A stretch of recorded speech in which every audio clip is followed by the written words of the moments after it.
Hello. Today I'm going to be performing the poem Acting by Suzanne Cleary. She's a modern American poet who has 4 full-length books of poetry published, titled Keeping Time, Trick Pear, Beauty Mark, and her most recent book, Crude Angel. While I read this poem, I pictured the acting professor I've had, Dennis North, and I've pictured this being an acting professor kind of telling this story to his students and recounting it, like how when he learned to act. So I found it funny when I learned she's a college professor at the State University of New York. And now I will begin.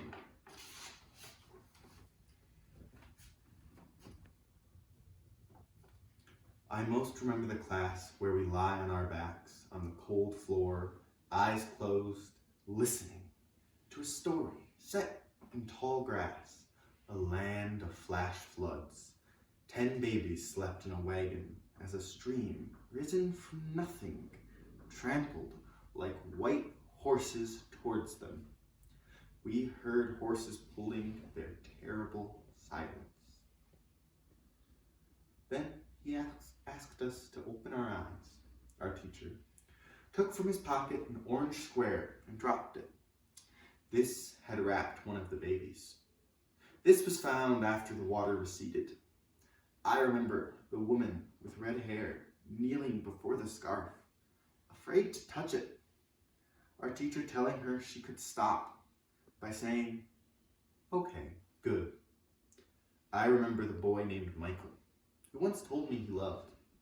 Michael approached with teeny steps, heel to toe, like he was measuring land.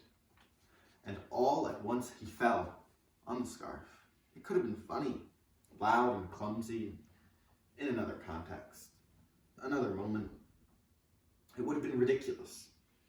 Head down, he held the scarf to his eyes. My turn. I didn't move. I stared at the orange scarf, but not as long as I'd like to, for this was a class and there were others in line for their grief. I touched it, lightly, with one hand, folded it into a square, a smaller square. What is lived in life?